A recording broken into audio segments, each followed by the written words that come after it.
কালি সন্ধিয়াৰ ভাগৰ এটা ফেচবুক পোষ্ট আৰু তাৰ পিছতে সৰ্বত্ৰে চৰ্চা হয় আমি ক'ব বিচাৰিছোঁ ফাঁচী বজাৰত সংঘটিত হোৱা সেই জঘন্য ঘটনাৰ কথা আৰক্ষী বিষয়া ভাৰপ্ৰাপ্ত আৰক্ষী বিষয়া ভাৰ্গৱ বৰবৰাৰ আচলতে বৰ্বৰতা দেখিবলৈ পোৱা গ'ল ফাঁচী বজাৰত প্ৰাক্তন কটনিয়ান ছাত্ৰ জ্ঞানদীপ শইকীয়া ক্ষমা কৰিব জ্ঞানদীপ হাজৰিকা আচলতে ডেলিভাৰী বয় ডেলিভাৰীৰ কাম কৰি আছিলে আৰু সামান্য এটা লঘু ভুলৰ কাৰণে আচলতে গুৰু শাস্তি দিয়াৰ এক পৰিৱেশ আমি দেখিবলৈ পালোঁ কালি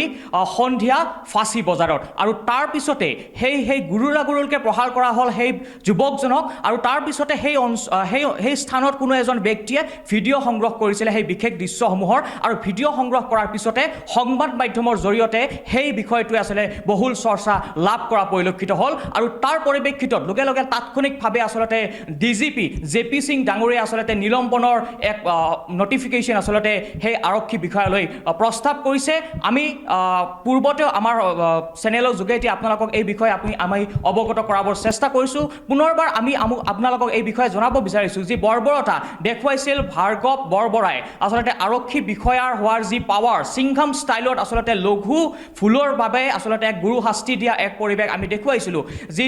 যিটো সময়ত আচলতে মাননীয় মুখ্যমন্ত্ৰীগৰাকীয়ে বিভিন্ন সময়ত কৈ আহিছে যে আৰক্ষী আৰু জনসাধাৰণৰ মাজত আচলতে এক বন্ধুসুলভ সম্পৰ্ক স্থাপন কৰিব লাগে বা বন্ধুসুলভ সম্পৰ্ক হ'ব লাগে তাৰ পৰিপ্ৰেক্ষিতত কিন্তু ভাৰ্গৱ বৰবৰাই তেনেধৰণৰ পৰিৱেশ সৃষ্টি কৰা দেখা নগ'ল কেৱল মাত্ৰ বৰ্বৰ ৰূপে আচলতে জঁপিয়াই পৰিল এজন যুৱকৰ ওপৰত আৰু প্ৰত্যক্ষদৰ্শীয়ে আচলতে বাৰম্বাৰ বাধা দিছিল যে কিয় তেনেধৰণে মাৰপিট কৰা হ'ল কিয় তেনেধৰণে তেওঁক মাৰি থকা হৈছে তেনেধৰণে বাধা আৰোপ কৰাৰ সময়তো আচলতে তেওঁ প্ৰত্যক্ষদৰ্শীকে এক প্ৰকাৰ গালি গালাজ কৰা এক পৰিৱেশ ভিডিঅ'টোত স্পষ্টকৈ দেখিবলৈ পাইছোঁ এইজন আৰক্ষী বিষয়াই যে বিষয়াৰ ওপৰত যি অভিযোগ সেই অভিযোগ আচলতে এয়াই প্ৰথম নহয় এই ভিডিঅ'টো আচলতে প্ৰস্তুত কৰাৰ কাৰণে আচলতে এইবাৰ ভাৰ্গৱ বৰবৰাৰ এই যি কাণ্ড আচলতে সমাজ ব্যৱস্থাত আচলতে জল পটপটকৈ আহিছে কিন্তু এনে অভিযোগ বহু আগতেও ভাৰ্গৱ বৰবৰাৰ বিৰুদ্ধে আছে যিটো সময়ত আচলতে গছ কটাৰ নামত আন্দোলন চলিছিল গছ কটাৰ আন্দোলনৰ নামত আচলতে কটনিয়ান ছাত্ৰ ছাত্ৰীসকল বা ছাত্ৰ সমাজৰ ওপৰত ভাৰ্গৱ বৰবৰাই বৰমতাৰ এক পৰিচয় দেখুওৱাৰ এক পৰিৱেশ আমি দেখিছিলোঁ আৰু ইয়াৰ পূৰ্বেও আচলতে এনেধৰণৰ বহু ঘটনা আছে দাবী ধমকি দি আচলতে জনসাধাৰণক আচলতে সেৱা প্ৰতিপন্ন কৰাৰ এক পৰিৱেশ ভাৰ্গৱ বৰবৰাই কৰি আহিছে জনহিতাৰ্থে আচলতে অসম আৰক্ষী বুলি কয় কিন্তু এতিয়া এই ভাৰ্গৱ বৰবৰাৰ যি কাণ্ড কাৰখানা সেই কাণ্ড কাৰখানাত আমি এটা কথাই ক'ব পাম জনহিতাৰ্থে নহয় অসম আৰক্ষী জনহিতাৰ্থে আচলতে অসম আৰক্ষী নহয় জনসাধাৰণৰ কেৱল মাত্ৰ বিনাশ আৰু অনিষ্ট সাধনৰ বাবে যেন অসম আৰক্ষীয়ে এই মুহূৰ্তত কাম কৰি গৈছে তেনে এক পৰিস্থিতিয়ে ভাৰ্গৱ বৰবৰাৰ এই কাণ্ড কাৰখানাই অসমত আচলতে সৃষ্টি কৰিছে আমি জনাব বিচাৰিছোঁ যিজন ভুক্তভোগী ছাত্ৰ প্ৰাক্তন কটনিয়ান ভুক্তভোগী ছাত্ৰ জ্ঞানদীপ হাজৰিকা তেজপুৰৰ বাসিন্দা জ্ঞানদীপ হাজৰিকাই পাৰ্ট টাইমকৈ ডেলিভাৰী বয়ৰ চাকৰিত নিযুক্ত হৈ আছে ডেলিভাৰীৰ কাম কৰে তেওঁৰ মাতৃ কিন্তু এই বিষয়ে নাজানে তেওঁৰ মাতৃ খুব কষ্টৰে জ্ঞানদীপ আৰু তেওঁৰ ভগ্নী খুব প্ৰতিপালন দিছে বা পঢ়া শুনাৰ খৰচ তেওঁ যোগান ধৰি আছে তেজপুৰত ঘৰ জ্ঞানদীপ হাজৰিকাৰ আৰু তেওঁৰ মাতৃ এই বিষয়ে কিন্তু অৱগত নহয় মাতৃৰ পৰা গোপনে থাকি যাতে মাতৃয়ে কোনো মনকষ্ট নাপায় যে মাতৃ থকাৰ পিছতো তেওঁ কাম কৰি তেওঁ নিজৰ খৰচখিনি উলিয়াব লগা এক পৰিৱেশ হৈছে তেনে এক পৰিৱেশৰ যাতে সৃষ্টি নহয় তাৰ বাবে আচলতে জ্ঞানদীপে মাতৃক এই বিষয়ে অৱগত কৰা নাছিল নথকাকৈ আচলতে মাতৃক অৱগত নকৰাকৈ আচলতে তেওঁ এই কাম কাজত জড়িত হৈ আছিল যাতে মাতৃৰ ওপৰত হেঁচা প্ৰয়োগ নহয় আৰ্থিকভাৱে যাতে তেওঁ যাতে হেঁচা প্ৰয়োগ কৰিবলগীয়া নহয় কাৰণ আমি জানো গুৱাহাটী মহানগৰীত যদি আমি চলি ফুৰি খাবলগীয়া হয় কিমান এটা পইচাৰ প্ৰয়োজন হয় আমি সকলোৱে জানো সেই পইচাটো তেওঁ নিজে উপাৰ্জন কৰি মাতৃক এক প্ৰকাৰ সকাহ দিবলৈ চেষ্টা কৰিছিল তেনে এজন যুৱকতে বৰ্বৰতা কৰা পৰিলক্ষিত হ'ল যোৱা নিশা আমি এই বিষয়তে বিস্তৃতভাৱে আপোনালোকক জনাব বিচাৰোঁ মোৰ সতীৰ্থ হৃদয় মোৰ ঘৰতে আছে হৃদয়ৰ পৰা কিছু কথা এই মুহূৰ্তত জানিব বিচাৰিছোঁ হৃদয় আমাক আহিবলৈ অনুৰোধ জনাইছোঁ হৃদয় এই বিষয়ে আপোনাৰ পৰা কিছু কথা জানিব বিচাৰিছোঁ যি সময়ত মুখ্যমন্ত্ৰীগৰাকীয়ে কৈ আহিছে যে জনহিতাৰ্থে অসম আৰক্ষী জনসাধাৰণৰ সৈতে বন্ধুত্বসুলভভাৱে আচলতে ব্যৱহাৰ কৰিব লাগে বা আৰক্ষীয়ে আচলতে প্ৰত্যেকজন জনসাধাৰণৰ যি সমস্যা সেই সমস্যাসমূহ বন্ধুত্ব মূলক আচৰণেৰে আচলতে সমাধান কৰাৰ এক পৰিৱেশ সৃষ্টি কৰিব লাগে তেনে পৰিপ্ৰেক্ষিতত যিজন ভাৰপ্ৰাপ্ত আৰক্ষী বিষয়াই কালি যি ঘটনা সংঘটিত কৰিলে সেই ঘটনাটো মুখ্যমন্ত্ৰীৰ যি বক্তব্য সেই বক্তব্যৰ আচলতে পূৰ্ণ বিৰোধিতা কৰা এক পৰিলক্ষিত হৈছে সেই বিষয়ে আপুনি কি ক'ব বিচাৰিব হয় নয়ন আপুনি সুন্দৰ এটা প্ৰশ্ন উপস্থাপন কৰিছে আমি ক'বলৈ ধৰিছোঁ যে যিগৰাকী ছাত্ৰ কটনৰ পৰা পাছ আউট হৈছে 2024 চনত আৰু সেই ছাত্ৰগৰাকীয়ে এটা প্ৰাইভেট কোম্পানীত জব কৰি আছিল delivery.com-ত আৰু সেই ছাত্ৰগৰাকী যদি কিবা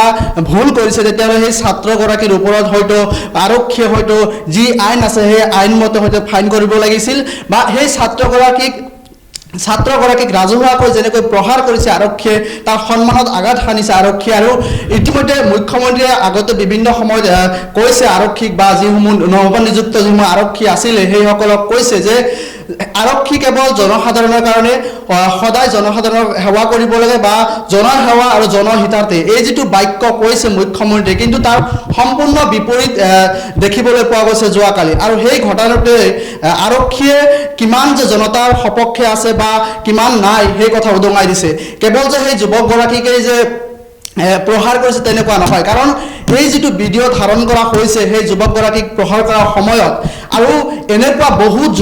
যুৱক হয়তো অপহৰিত হৈছে আৰক্ষীৰ দ্বাৰা কিন্তু সেইসমূহ ভিডিঅ' এতিয়াও পোহৰলৈ অহা নাই এনেকুৱা ধৰণৰ প্ৰশ্ন আজি উত্থাপন হৈছে বা বিভিন্ন সচেতন ব্যক্তিয়ে এই প্ৰশ্নসমূহ উত্থাপন কৰিবলৈ বাধ্য হৈছে কাৰণ এইকাৰণেই বাধ্য হৈছে যে সেই যুৱকগৰাকীক যেনেকৈ ৰাজহুৱা স্থানত প্ৰহাৰ কৰিলে আৰু প্ৰহাৰ কৰি কেৱল প্ৰহাৰ কৰাই নহয় মৃত্যুৰো ভাবুকি দিয়া হৈছিলে আৰু বিভিন্ন আৰু যিসমূহ ব্যক্তিয়ে ভিডিঅ' ধাৰণ কৰিছিল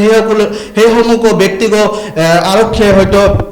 ভাবুকি দিয়া পৰিলক্ষিত হৈছিলে এনেকুৱা ধৰণে বিভিন্নজনে কালিৰ যিটো ঘটনা তাক ধিক্কাৰ জনাইছে সকলোৱে প্ৰতিক্ৰিয়া প্ৰকাশ কৰিছে আৰু এটা উত্থাপন হৈছে যে যিগৰাকী যুৱক কটনৰ পৰা ওলাই আহিছে আৰু ইতিমধ্যে কটনৰ যিসমূহ ছাত্ৰ নেতা আছে বা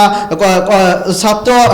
ছাত্ৰীসকলে ইতিমধ্যে এই গোটেই বিষয়টোৰ ওপৰত প্ৰতিক্ৰিয়া প্ৰকাশ কৰিছে আৰু প্ৰকাশ কৰি কৈছে যে যিগৰাকী ছাত্ৰীয়ে গুৱাহাটী কটন কলেজৰ পৰা সদ্যহতে হয়তো পাছ আউট হৈ নিজে কৰ্ম বা নিজে উপাৰ্জন কৰিবলৈ চেষ্টা কৰিছে আৰু এনেকুৱাই নহয় এনেধৰণৰ শিক্ষিত হাজাৰ যুৱক গুৱাহাটীৰ মহানগৰীত এনেকৈ নিজৰ কৰ্ম কৰি বা নিজে কাম কৰি নিজে উপাৰ্জন কৰি চলি আছে যদি আৰক্ষীয়ে যদি এনেকুৱা ধৰণৰ যদি ছাত্ৰ ছাত্ৰীক বা এনেকুৱা কৰ্মত নিয়োজিত থকা ব্যক্তিসকলক যদি এনেকৈ প্ৰহাৰ কৰে বা এনেকৈ ভাবুকি দিয়ে হয়তো যিসমূহ যুৱক এতিয়া হয়তো চাকৰিৰ কাৰণে হয়তো আশা কৰি আছে কিন্তু এতিয়ালৈ হয়তো পোৱা নাই কিন্তু এনেকুৱা কৰ্ম কৰি উপাৰ্জন কৰি নিজে চলি আছে বা ঘৰৰ মাতৃ বা দেউতাক হয়তো ইমান হয়তো প্ৰেছাৰ দিয়া নাই পইচাৰ কাৰণে কিন্তু এনেকুৱা কৰিলে আৰক্ষীয়ে হয়তো ক'ৰবাত নহয় ক'ৰবাত যে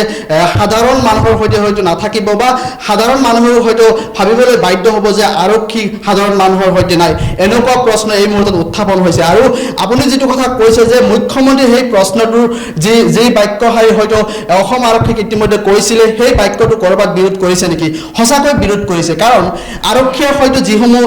OC থাকে বা SP থাকে সেইসমূহ ইতিমধ্যে আইন কানুন হয়তো শিকোৱা হয় কিন্তু ইমানখিনি আইন কানুন জনা সত্ত্বেও কিন্তু আৰক্ষীয়ে তাৰ বিপৰীত কাম কিয় কৰিছে তাক লৈ ডাঙৰ প্ৰশ্ন উত্থাপন হৈছে এই মুহূৰ্তত তো এই মুহূৰ্তত আৰু এটা বিষয় আমি উল্লেখ কৰিব পাৰোঁ যে ভাৰ্গৱ বৰবৰাৰ সেই বিশেষ ভিডিঅ'টো যদি প্ৰত্যক্ষদৰ্শী এজনে যদি প্ৰস্তুত নকৰিলেহেঁতেন ভাৰ্গৱ বৰবৰাৰ সেই বৰ্বৰতা আচলতে সমাজ ব্যৱস্থাত আচলতে প্ৰতিফলিত নহ'লহেঁতেন আৰু বা কিমান ভাৰ্গৱ বৰবৰা বৰ্তমান সমাজ ব্যৱস্থাত আছে যিসমূহ আচলতে ঘটনা নিৰ্দিষ্ট প্ৰমাণ নোহোৱাৰ কাৰণে আচলতে সমাজ ব্যৱস্থাত প্ৰতিফলিত হোৱা নাই বা সংবাদ মাধ্যমৰ সম্প্ৰচাৰ হোৱা নাই তেনে বা কিমান ভাৰ্গৱ বৰবৰা এই মুহূৰ্তত অসম আৰক্ষীত আছে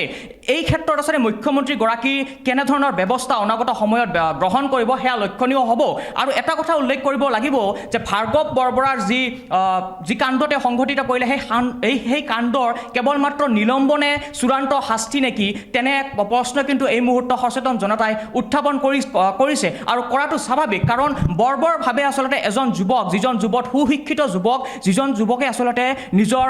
মাতৃক সকাহ দিবৰ বাবে নিজে স্বাৱলম্বী হ'বৰ বাবে আচলতে কৰ্ম কৰি গৈছে যিজন যুৱকে আচলতে খুব লঘু দুখ বুলি ক'ব লাগিব আৰু যদিও যিজন যুৱকে আচলতে কিবা ডাঙৰো ভুল কৰিলেহেঁতেন তেনেহ'লে আইন প্ৰণীতভাৱে সংবিধানত ল'ৰ মতে তেওঁলোকে শাস্তি প্ৰদান কৰিব পাৰিলে কিন্তু এনেধৰণে সামাজিক অঞ্চল এটাত যিটো সদাব্যস্ত এটা অঞ্চলত তেনেধৰণে গুৰুলকৈ প্ৰহাৰ কৰা কৰা ঘটনাই আচলতে সেই মানসিক স্থিতি কি কৰিছে বিশেষ সেই ব্যক্তিজনৰ বা সেই যুৱকজনৰ মানসিক স্থিতি কেনে কৰিছে সেই বিষয়ে আচলতে আমি ভালকৈ বুজি নাপাম আচলতে তেওঁৰ ভিতৰত যিটো মানসিক অৱস্থিতি এই মুহূৰ্তত হৈছে সেইটো তেওঁ গম পাব কিন্তু এই মুহূৰ্তত যদি সেই ল'ৰাজনে তেনেধৰণে তেওঁক সেই ৰাজহুৱা স্থানত প্ৰহাৰ কৰাৰ বাবে অনাগত সময়ত যদি কিবা নকৰিবলগীয়া কাম কৰে তাৰ দায়িত্ব আচলতে কোনে ল'ব ভাৰ্গৱ বৰবৰাই ল'ব নে অসম চৰকাৰে ল'ব কিয়নো তেওঁৰ মাতৃ আছে তেওঁৰ ভগ্নী আছে তেওঁৰ ওপৰত এখন পৰিয়ালৰ দায়িত্ব আছে তেওঁ যদি নকৰিবলগীয়া ঘটনা সংঘটিত কৰে তেনেহ'লে সেই দায়িত্ব কোনে ল'ব ভাৰ্গৱ বৰবৰাই ল'ব নে অসম চৰকাৰে ল'ব এনেবোৰ কথা কিন্তু এই মুহূৰ্তত সমাজখনত উত্থাপিত হৈছে আৰু ভাৰ্গৱ বৰবৰাৰ এই বৰ্বৰতাই কিন্তু অসম আৰক্ষীৰ যি ফুফুলা স্বৰূপ সেই ফুফুলা স্বৰূপ উদঙাই দিয়া এক পৰিৱেশ সৃষ্টি হৈছে কিয়নো বৰ্তমান সমাজ ব্যৱস্থাত আমি দেখোঁ সচৰাচৰ আচলতে বিভিন্ন একাংশ আৰক্ষী আচলতে নিজকে সিংঘাম বুলি প্ৰতিপন্ন কৰাৰ চেষ্টা কৰে আচলতে নিজকে যি পাৱাৰ তেওঁলোকে যি শক্তি তেওঁলোকৰ থাকে খাকী পোচাকযোৰৰ যি শক্তি সেই শক্তি প্ৰদৰ্শন কৰাতে আচলতে ভুল পথে পৰিচালিত হ'ব খোজে আৰু জনসাধাৰণৰ যি হিত চিন্তাৰ বিপৰীতে অহিত চিন্তা কৰা পৰিলক্ষিত হয় না হৃদয় তুমি আৰু কিবা এড কৰিব বিচাৰিবা হয় নিশ্চয়কৈ আপুনি সুন্দৰ কথা উপস্থাপন কৰিছে আৰু এটা কথা মই এড কৰিব বিচাৰিছোঁ যে অসম আৰক্ষী অসমত জনসেৱা আৰু জনহিতাৰ্থে যি শব্দ ব্যৱহাৰ কৰে বা যিসমূহ লগো আছে আমি সদায় দেখিবলৈ পাওঁ কিন্তু অসমৰ প্ৰত্যেকটো থানাতেই বিভিন্ন সময়ত দেখা গৈছে সৰ্বসাধাৰণ যিখিনি মানুহ আছে সেই মানুহখিনি হয়তো অসম আৰক্ষীৰ দ্বাৰা হয়তো কেতিয়াবা লাঞ্ছিত বঞ্চিত হ'ব লগা হয় কিয় হৈছে ইতিমধ্যে অসমৰ মুখ্যমন্ত্ৰীয়ে এই বিষয়টোত সুন্দৰকৈ প্ৰতিক্ৰিয়া প্ৰকাশ কৰিছে বা জিপি সিঙৰ এই বিষয়টোত হয়তো নিজৰ যি মন্তব্য সেয়া প্ৰকাশ কৰিছে কিন্তু অসম আৰক্ষীৰ যিসমূহ আৰক্ষী পৰ্যায় বা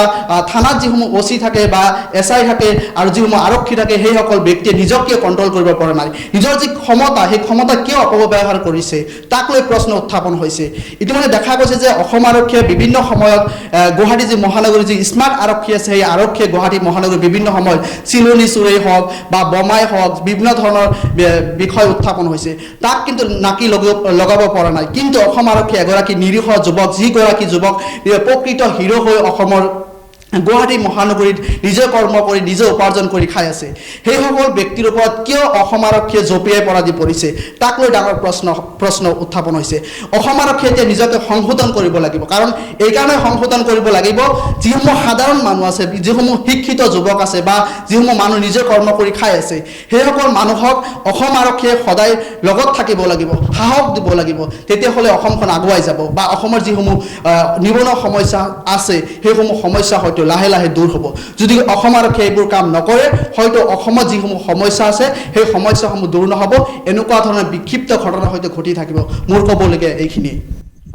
হয় আমি আপোনালোকক জনালোঁ শেহতীয়া খবৰ আচলতে যি ফাঁচী বজাৰত যি ঘটনা সংঘটিত হ'ল যোৱা নিশা আমি পূৰ্ণাংগভাৱে বিশ্লেষণ কৰিবলৈ যত্ন কৰিলোঁ আচলতে ভাৰপ্ৰাপ্ত আৰক্ষী বিষয়া ভাৰ্গৱ বৰবৰাই আচলতে কেনেধৰণে নিৰ্মমভাৱে প্ৰহাৰ কৰিছিল সেইজন ডেলিভাৰী বয় জ্ঞানদীপ হাজৰিকাক আৰু এটা কথা মই ক'ব বিচাৰিম এই মুহূৰ্তত মুখ্যমন্ত্ৰীগৰাকীৰ যি সপোন অসমখনক 5খন শ্ৰেষ্ঠতম ৰাজ্য হিচাপে পৰিগণিত কৰাৰ যি সপোন সেই সপোনটো আচলতে সপোন হৈ থাকিব যদিহে এনেধৰণৰ ব্যৱস্থাপনা বা এনেধৰণৰ ঘটনা অসমৰ সমাজ ব্যৱস্থাত অনাগত দিনসমূহত ঘটি থাকে তেওঁৰ যিটো সপোন সেই সপোনটো সদায় সপোন হৈ থাকিব মই ক'ব বিচাৰিছোঁ আৰু JP সিং মহোদয় আৰু মাননীয় হিমন্ত বিশ্ব শৰ্মা ডাঙৰীয়াক আমি আহ্বান জনাব বিচাৰিছোঁ বা সচেতন ৰাইজেও এই প্ৰতিক্ৰিয়া প্ৰকাশ কৰিছে বা আহ্বান জনাইছে আৰক্ষীৰ হিত চিন্তা কৰাৰ বা আৰক্ষীৰ সপক্ষে কাম কৰাৰ এক মনোবৃত্তি গঢ় লৈ উঠে তাকে আমি কামনা কৰিলোঁ আন বাতৰিৰ সৈতে বাতৰিৰ বাবে চাই থাকিব খবৰ.com ধন্যবাদ